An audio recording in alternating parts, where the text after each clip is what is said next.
Chapter 11.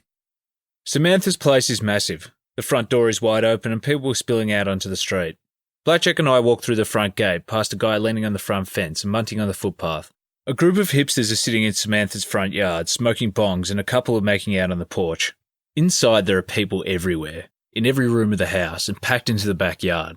There are more couples making out, people dancing to D&B in Samantha's bedroom, and some dude is passed out naked next to the toilet. We go around shaking hands, hugging people, trying to say hi to as many peeps as we can. Most people I know, but there's still a heap I don't. I get introduced to so many people I lose track of who's who and how they all know each other. I keep an eye out for Lily the whole time, but I can't see her anywhere. Feeling a little overwhelmed and defeated, Blackjack and I head to the kitchen and put our shit down on the bench. The kitchen table is covered in bottles of spirits, shot glasses and empty bottles of beer. There's a joint going round in a circle of people in the backyard, so Blackjack heads out to get on it, and I wander off to locate Lily. From afar, I watch Samantha drunkenly stagger into the living room and fall over the arm of her sofa, sprawling onto a group of her friends. Snorting and giggling, she extracts herself from the tangle of bodies and staggers to her feet. I drift over to say hi. "Hey Samantha, nice party," I yell over the music. "Jason," she squeaks, her face lighting up, throwing her arms around my shoulders. "Thank God you're here." "Why's that?" "Why's that?" Samantha repeats, keeping hold of my elbow as if trying to steady herself. "You should go find Lily. She wants to converse, to have a conversation, to talk with you." I laugh. "Do you know where she is?" "Not a clue," Samantha shrugs. "Lost her about half an hour ago. I think she might have gone somewhere. Anyway, they're rolling up a blunt in the backyard. Gotta go."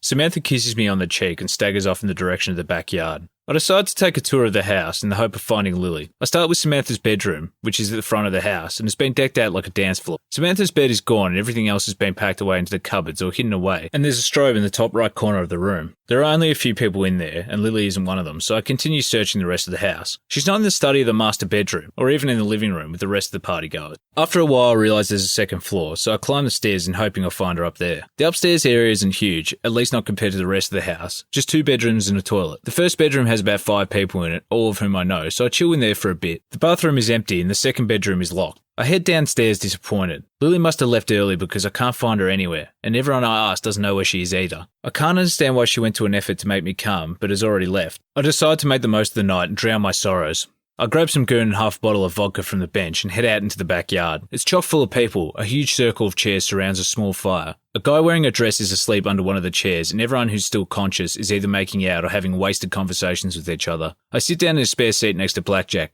He looks tired and sad. "What's up, man?" I ask as he grabs the vodka from my hand and takes a swig. "Not much, just kicking it, you know." The girl sits down next to me. It's Gemma. "Hey you," she coos, putting her arm around my shoulders and pulling me into a hug. "How you doing?" "Yeah, I'm alright," I smile at her. "How are you?"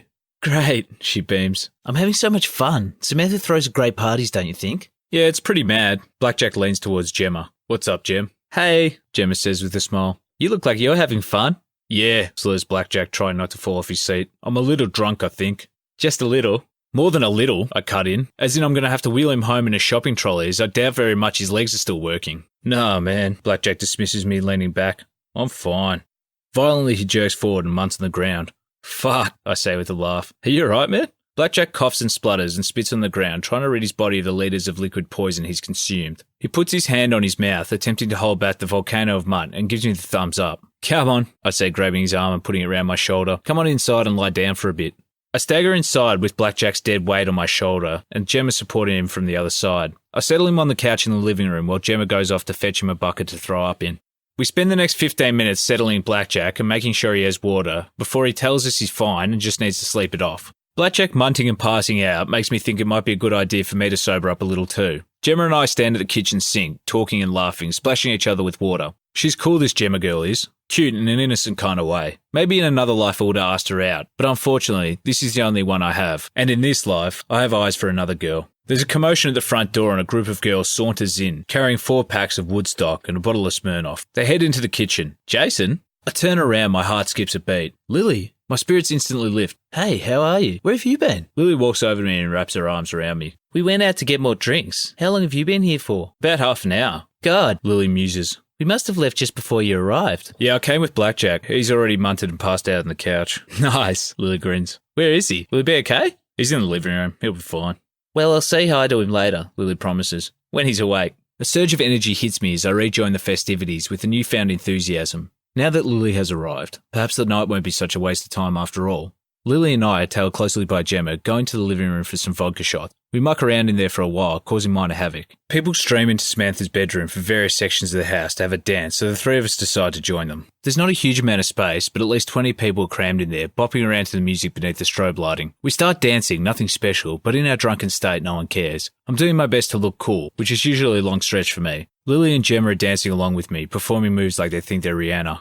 I can see Gemma out of the corner of my eye, moving closer and closer towards me, her gaze intense like she knows exactly what she wants. Gemma's sweet and nice, but I've only eyes for Lily. I move closer towards her and watch as she edges towards me. We're less than a metre from each other. Our eyes meet and I know. She knows. We embrace. I slide my hands onto those perfect hips. She throws her arms around my shoulders. We move closer, centimetres from each other. I can smell her, feel her breath. Our lips touch. We kiss. Softly at first, but gradually harder. There we are, locked together in the middle of the dance floor, our feelings for each other, long suppressed by social convention, now on show. After a few minutes of kissing, we break apart. The people around us carry on as if they haven't noticed. Lily laughs awkwardly and I grin. Do you want to go outside? I mumble, catching my breath. Yeah, Lily exhales deeply. Let's get out of here. She takes my hand and leads me towards the door. As we exit, I look back and see Gemma, standing still on the dance floor, surrounded by people, watching us go. Lily and I head to the front yard. Outside it's cool and calm, a relief from the heat of the dance floor. There are barely any people left in the front yard. Most of the real party animals are in Samantha's room, dancing. Lily kisses me on the lips and says, "There's a small park just down the road. Shall we go there?" "Yeah," I nod gruffly. Lily leads me out the front gate to a small secluded park a few blocks away from Samantha's house.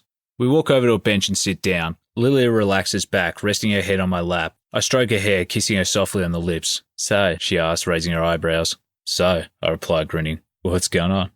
"Not much. How about you?" "I'm good," I tell her. "I feel good." "Well, you should feel good," Lily says with a laugh. "I'd be annoyed if you felt bad." "Okay, then I feel bad." "Excuse me?" Lily pinches me playfully. "Oh, I don't know." I yawn and stretch. "You see, I was at this party dancing around, having fun. Then some girl dressed up all slutty and stuff starts coming on to me. I came on to you," she frowns.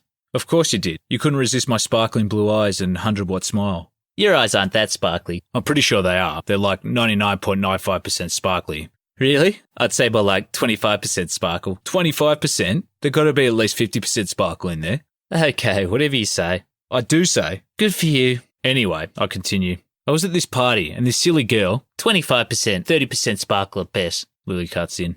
"How can you have a percentage at best?" "What do you mean?" "Well, I was under the impression that a percentage is an exact measurement. So how can you have a percentage at best?" "How the hell would you know the proper definition of a percentage? You're failing maths." "I'm not failing. Mr. Rogers is just a retard." "You are." "No, seriously, I think the guy has something against me." "What? Like the fact that you're always late to class and never do any work?" "Yeah, whatever. The point is, my eyes do sparkle." Lily rolls her eyes. "I believe you were telling a story." "Yeah, I was at this party when this silly drunk girl grabs me." "I'm not that drunk. You're way more drunk than me." "Me? Drunk? I'm pretty well sober." 25% sober? Nah, 50%. "You were definitely drunker than me. You were almost falling over when you were dancing." "It's called style. Maybe you should get some," I tease. "Ha," Lily scoffs. "I never knew looking like you're having a cardiac arrest on the dance floor was considered style." Anyway, as I was saying, I was just doing my moves when this silly girl comes up to me and starts hitting on me. "Yeah, cool story," Lily says playfully, pretending to check her nails. "Thank you," I say. "I'm currently in talks with several publishers for the sequel." "The way you're carrying on, there might not be one." I crack up. "Anyway," Lily says, "I got a better story." "Yeah?" "Yeah, this dumb as a brick guy who can't take a hint to save his life has to be led on the dance floor where in his drunken state he tempts a sweet, innocent girl down the path of sin." "Sin?" "Well, you're a pretty bad kisser, you see." "No, I don't see." "Well, let's just say years of making out with your pillow has not done you any favours." "It's not the only thing I practice doing with my pillow." Lily slaps me on the chest. "Anyway, I'm a better kisser than you," I say. "No, you're not." "Then prove it." And away we go. I move my hand slowly down her thigh to her bum. She places her hand gently on my chest, feeling the pecs that might have been there if I ever bothered working out. We're kissing, terribly, drunkenly, but still kissing. After a while we break apart again, settling back into the same position. Lily looks up into my eyes. "You realise this means you have to go out with me now," she says, smirking. "Why is that?" I tease. "Because I like you, and I believe you're absolutely in love with me." "Is that so?" "Yeah, I mean, you act like you don't give a shit, but really that's a ruse to hide the fact that you're a wuss." "A wuss?" "Yeah, you're scared to get close to anyone, unless it's Blackjack or the other guys." "Is that right?" I asked, wondering when this had suddenly become a common theme. "Definitely, and for the life of me, I can't work out why." "I know why.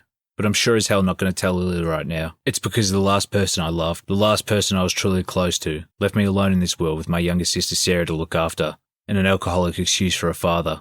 Okay then, I say, kissing her. I'll prove to you I'm not a wuss. Really? She grins that sweet grin of hers. Sure, why not?